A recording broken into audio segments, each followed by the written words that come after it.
उनकी जो लोक लुभावन बातें हैं उससे जो है लोग मनमोहित होते हैं। हमेशा उनके भाषण तो खैर जब कोई सुनता उनके है, भाषण ऐसे होते हैं कि वायरल हो जाते हैं। हाँ। उनके भाषण में कोई ऐसी एक बात होती है जो युवा पसंद करते हैं युवा। और वायरल कर देते हैं। हाँ। तो मुझे ऐसा लगता है कि पीएम मोदी के अंदर एक टैलेंट है ये वाला कि युवाओं को कैसे अपनी तरफ साधना है, और कहीं ना कहीं ये हर एक पार्टी अब अपने ऊपर अप्लाई कर रही है।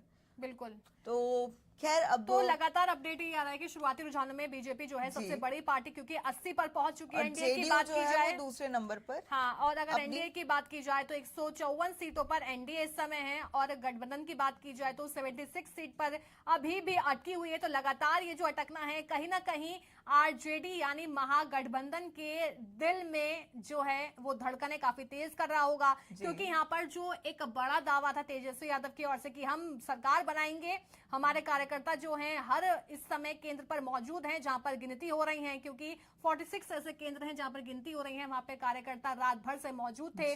तो उनको ये भरोसा था कि कोई गड़बड़ी नहीं होगी, उन्होंने यहाँ पर अधिकारियों को जिताया था। और यहाँ पर लेकिन तेजस्वी यादव का वादा कहीं ना कहीं फेल होता नजर आ रहा है, क्योंकि तेजस्वी यादव जो है शुरुआती रुझानों में पीछे हो गए हैं। कहा जा रहा था कि तीसरी बड़ी पार्टी, पहली बड़ी पार्टी बनेगी बिहार की, लेकिन यहाँ पर वो तीसरी पार्टी हो गई है। तो कहीं ना कहीं यहाँ पर भारी नुकसान जो है आरजेडी को इस बार एक पर्टिकुलर पार्टी के तौर पर भी उठाना पड़ सकता है। क्योंकि पड़ सकता है हम इसलिए कह रहे हैं क्योंकि ये शुरुआती रुझान है, ये तो समय ही बताएगा कौन सी पार्टी सबसे बड़ी है, कौन जीतेगा कौन हारेगा। तमाम तरह के सवाल जो है ये करीब 3 से 4 बजे के बाद जो क्लियर हो पाएंगे कि आखिर बिहार में किसकी सरकार बन रही है। लेकिन एक यहाँ पर तनीषा मैं एक चीज कहूंगी, हम लगातार यहाँ पर कह रहे हैं कि शुरुआती रुझान है, शुरुआती रुझान है। अगर महागठबंधन की बात की जाए, एनडीए की बात की जाए, फासला इतना ज्यादा हो गया ना, एक के पास है शुरुआती रुझान में 156 सीटें और एक के पास है 76 सीटें। तो अगर शुरुआती रुझान है, लेकिन शाम आते आते ये गैप कैसे भर पाएगा, ये बड़ा सवाल है। बिल्कुल भर पाएगा। आप थोड़ा अगर बैक पे जाइए, जो अभी पिछले जहां जहां पर चुनाव हुए हैं, वहां आप अगर देखेंगी स्टार्टिंग एक पैटर्न होता है। मुझे ऐसा लगता है ये एक पैटर्न होता है कि स्टार्टिंग में जहां पर इतने बड़े गैप के साथ रुझान शुरू होते हैं, चाहे वो एनडीए के साथ हो, चाहे वो महागठबंधन के साथ हो, चाहे कहीं की भी पार्टीज हो, तो ये जो गैप्स होते हैं ना, वो दिन के ढलते ढलते में, जैसे आप अगर अभी 12 बजे के बाद ही देखिएगा कि ये जो गैप है, आप खुद बोलेंगी कि ये जो गैप है अचानक से इतना कम कैसे हो गया। ये क्योंकि अब काउंटिंग, अब बहुत सारी चीजें होती है, काउंटिंग स्पीड की बात होती है, कहाँ पर कैसे काउंटिंग हो रही है, यू नेवर नो।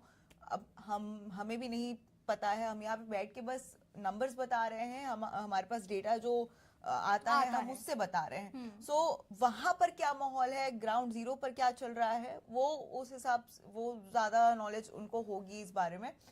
तो मुझे ऐसा लगता है कि ये जो रुझान वाला सिलसिला है ना, ये एक पैटर्न है इलेक्शन का, कि भाई स्टार्टिंग में हम तुम्हें थोड़ा घुमाएंगे और उसके बाद एंड में कुछ ऐसा बम फोड़ेंगे कि सब शॉक हो जाएंगे कि मतलब बिल्कुल। यहाँ पर ये शॉकिंग वाले तो इलेक्शन रिजल्ट तो हमेशा से रहते ही हैं, किस हिसाब से क्या होगा किसी को कुछ नहीं पता, कहाँ की वे और अभी आप थोड़ा ये भी अगर नोटिस करें तो जो एग्जिट पोल्स आते हैं, एग्जिट पोल जो आए हैं, वो बहुत बार अभी ऐसा हुआ है कि गलत साबित हुए हैं। तो हम एग्जिट पोल पर भी पूरा भरोसा नहीं दिखा सकते। हम कह सकते हैं कि एग्जिट पोल भी भरोसा किया जा सकता है, क्योंकि पिछले 2 और चुनाव में एग्जिट पोल थे, और राज्यों की बात कर रही हूँ, तो वो एग्जैक्ट पोल में तब्दील हुए थे। लेकिन बिहार में ये नहीं कह सकते कि एग्जिट पोल एग्जैक्ट पोल होंगे या नहीं।